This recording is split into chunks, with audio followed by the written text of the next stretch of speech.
Si on me demande de dessiner l'histoire d'une relation amoureuse, sans réfléchir, voici sans doute à quoi vont ressembler mes personnages.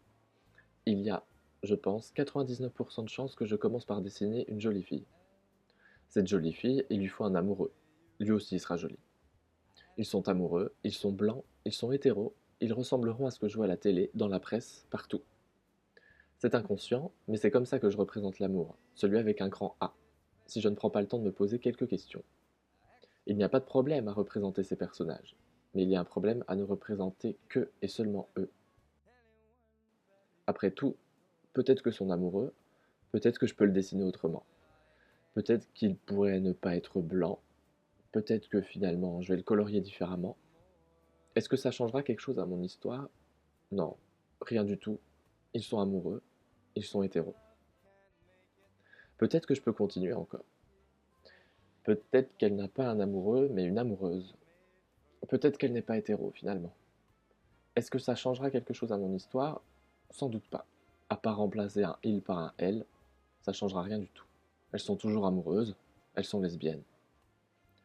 Et puis peut-être que son amoureuse n'est pas obligée d'avoir le corps idéal finalement. Celui qu'on voit partout dans les magazines.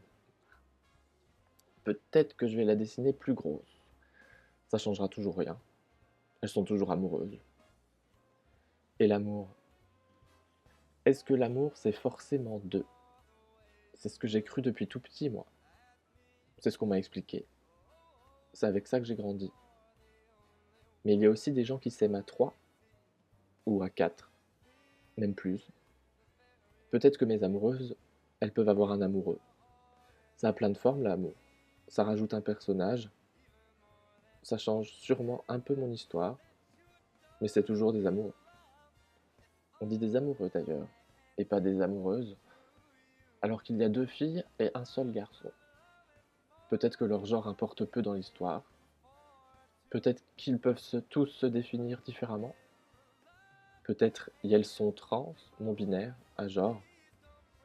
En tout cas, elles vivent toujours une relation amoureuse. Alors peut-être qu'en prenant à chaque fois 3 minutes pour réfléchir, les histoires d'amour pourraient vraiment représenter tout le monde, tous les gens qui existent et qui s'aiment, pour qu'on ne croie plus qu'il n'y ait qu'une seule manière valable de s'aimer. Bisous.